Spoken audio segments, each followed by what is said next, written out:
اللہ الرحمن الرحیم۔ السلام علیکم ورحمۃ اللہ وبرکاتہ۔ میں مفتی محمد عابد قاسمی، امام و خطیب محمودیہ مسجد مراد نگر آپ سے مخاطب ہوں۔ جیسا کہ آپ سبھی حضرات جانتے ہیں کہ اس وقت پوری دنیا ایک وبائی مرض کا شکار ہے، اور پوری دنیا کے اندر یہ وبائی مرض کرونا وائرس نامی مرض پھیلا ہوا ہے۔ یہ بیماری بہت مہلک ہے اور بہت خطرناک بیماری ہے۔ اس بیماری سے ہمیں اپنے آپ کو بچانا چاہیے اور اس کے مہلک اثرات سے ہمیں اپنے آپ کو بچانا چاہیے۔ اس بیماری کے حوالے سے جو گائیڈ لائن ہمیں حکومت کی طرف سے دی جا رہی ہے، جو کام ہمیں اپنے ڈاکٹرز حضرات کی طرف سے بتلائے جا رہے ہیں کہ جن چیزوں کے کرنے سے اور جن کاموں کے نہ کرنے سے اس بیماری سے ہم لڑ سکتے ہیں،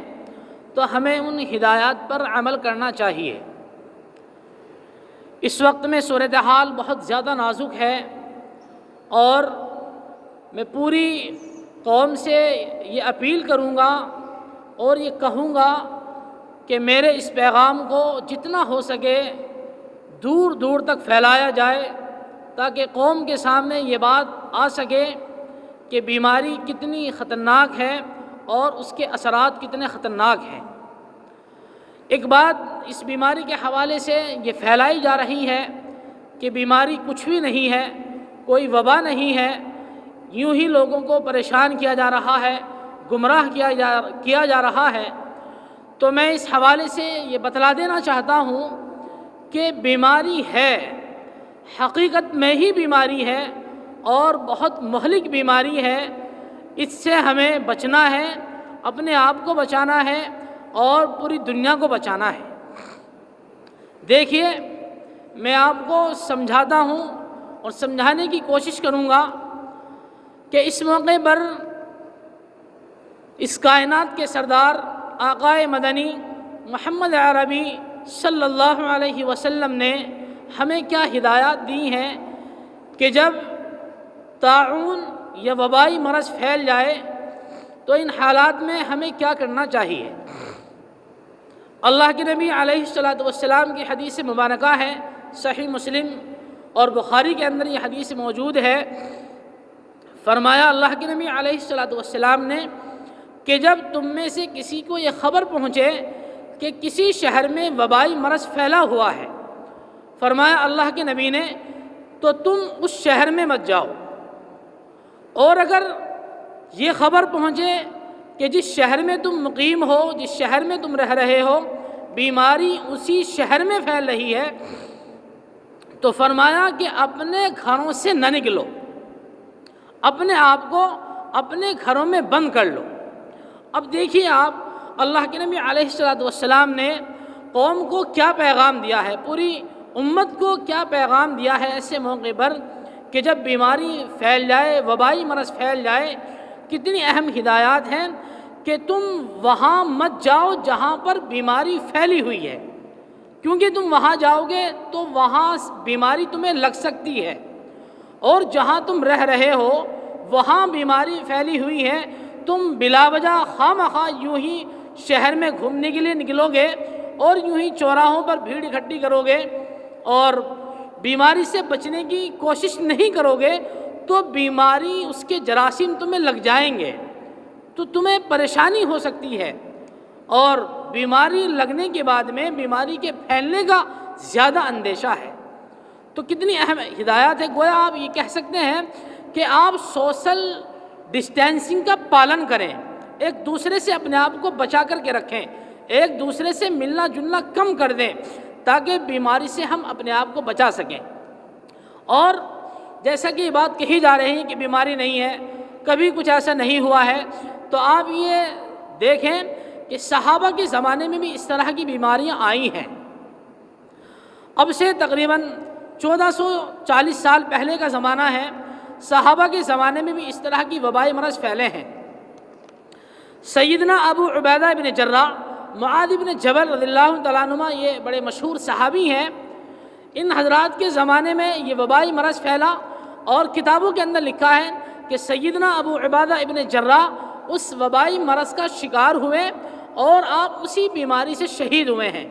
معاذ بن جبل رضی اللہ تعالیٰ عنہ کے متعلق لکھا ہے کہ آپ کی اہلیہ کو بیماری لگی اور آپ کی اہلیہ بھی اسی بیماری سے شہید ہوئی ہیں، آپ کا بیٹا بھی اسی بیماری سے شہید ہوا ہے، خود معاذ بن جبل بھی اسی بیماری سے شہید ہوئے ہیں۔ ان حضرات کے بعد میں سیدنا عمر ابن عاص رضی اللہ تعالیٰ عنہ کے ہاتھوں میں ملک شام کی باغڈور آئی، ملک شام کی قیادت آپ کے ہاتھ میں آئی، تو سیدنا عمر ابن عاص رضی اللہ تعالیٰ عنہ نے پوری قوم کے نام ایک پیغام دیا ہے۔ میں آپ کو یہ پیغام سنانا چاہتا ہوں، آپ ایک ایک لفظ غور سے سنیں اور میرے اس پیغام کو پھیلانے کی کوشش کریں۔ آپ الفاظ دیکھیں، میں پڑھ رہا ہوں۔ فرمایا سیدنا عمر بن عاص نے، الوباء کالنار، کہ بیماری ایک آگ کی طرح ہوتی ہے، وَأَنْتُمْ وَقُودُهَا، اور انسان اس کا ایندھن ہوتے ہیں۔ فرمایا فَتَفَرَّقُوا، الگ الگ ہو جاؤ، وَتَجَبَّلُوا، اور دور دراز پہاڑوں پر چلے جاؤ۔ کتنی اہم ہدایات ہیں سیدنا عمر بن عاص کی قوم کے نام، کہ بیماری آگ کی طرح ہے، آگ جل رہی ہے، آگ کے شعلے اٹھ رہے ہیں، اگر آگ کے قریب جائیں گے تو آگ جلا دے گی، تو لہذا آگ سے اپنے آپ کو بچانا چاہیے۔ فتفرقوا، کہ الگ الگ ہو جاؤ۔ کتنی اہم ہدایت ہے کہ آپس میں ملنا جلنا بند کر دو، سوشل ڈسٹینسنگ کا پالن کریں، فزیکل ڈسٹینسنگ کا پالن کریں، ایک دوسرے سے نہ ملیں، ایک دوسرے سے ملنا جلنا ختم کر دیں، آپس میں 2 گز کی 3 گز کی دوری بنا کر کے رکھیں۔ وَتَجَبَّلُوا، اور گھنی آبادی سے، شہروں سے دور دراز کہیں ایسی جگہ چلے جاؤ جہاں پر بیماری نہ ہو، وائرس نہ ہو، تاکہ تم اپنے آپ کو بچا سکو۔ اور آخر میں فرمایا کہ جب آگ کو ایندھن نہیں ملے گا تو آگ بجھ جائے گی۔ جب ہم ان ساری احتیاطوں پر عمل کریں گے جو ہمیں حکومت کی طرف سے گائیڈ لائن دی جا رہی ہے، ڈاکٹرز حضرات کی طرف سے جو ہمیں گائیڈ لائن دی جا رہی ہے کہ ہم سوشل ڈسٹینسنگ کا پالن کریں، اپنے ہاتھوں کو بار بار دھوتے رہیں، بھیڑ بھاڑ اکٹھی نہ ہونے دیں، تو جب ہم ان چیزوں کا پالن کریں گے تو گویا آگ کو، جو آگ پھیل رہی ہے، اس آگ کو ایندھن نہیں ملے گا۔ جب آگ کو ایندھن نہیں ملے گا تو آگ بجھ جائے گی، تو لہذا یہ بیماری ختم ہو جائے گی۔ کتنی اہم ہدایات ہیں اللہ کے نبی علیہ الصلوۃ والسلام کی اور آپ کے صحابہ کی بھی۔ تو میں اپیل کروں گا پوری قوم سے، خصوصاً امت مسلمہ سے، کہ آپ اس بیماری کو یوں ہی نہ سمجھیں کہ بیماری نہیں ہے، بلکہ جیسے میں نے بتلایا کہ صحابہ کے زمانے میں بھی یہ بیماریاں آئی ہیں، اور اللہ کے نبی علیہ الصلوۃ والسلام نے بھی ایسے موقعوں پر ہدایات جاری فرمائی ہیں۔ تو آپ اس بیماری کو سیریس لیں کہ بیماری ہے، اور اس بیماری سے بچنے کی جو تدابیر ہمیں بتلائی جا رہی ہیں، ان تدابیر پر، احتیاطوں پر عمل کریں، اور خود کو بھی بچائیں، قوم کو بھی بچائیں، پورے ملک کو بچائیں، اور جتنا ہم سے ہو سکے ہم اس بیماری سے بچنے کی کوشش کریں۔ اور اس پیغام کو، میں نے جو یہ پیغام آپ کے سامنے رکھا ہے، میں آخر میں یہی کہوں گا کہ زیادہ سے زیادہ اس پیغام کو پھیلائیں تاکہ لوگ سنیں، اور سن کر کے ان باتوں پر عمل کرنے کی کوشش کریں اور اپنی جانوں کو بچانے کی کوشش کریں۔ اور آخر میں یہ دعا کریں کہ اللہ رب العزت اس مبارک مہینے کی برکت سے، جو رمضان کا مہینہ چل رہا ہے، کہ پوری دنیا سے اس بیماری کو ختم فرما دیں، خصوصاً ہمارے ملک سے اس بیماری کو ختم فرما دیں، کیونکہ جان بہت عزیز ہوتی ہے، انسان کی جان بہت عزیز ہے۔ ہمیں ہر جان کو بچانا ہے، اپنی بھی جان کو بچانا ہے، دوسروں کی بھی جانوں کا خیال رکھنا ہے۔ دعا فرمائیں کہ اللہ رب العزت ان باتوں پر ہم سب کو عمل کرنے کی توفیق عطا فرمائے۔ والسلام۔ محمد عابد قاسمی، امام و خطیب محمودیہ مسجد، مراد نگر۔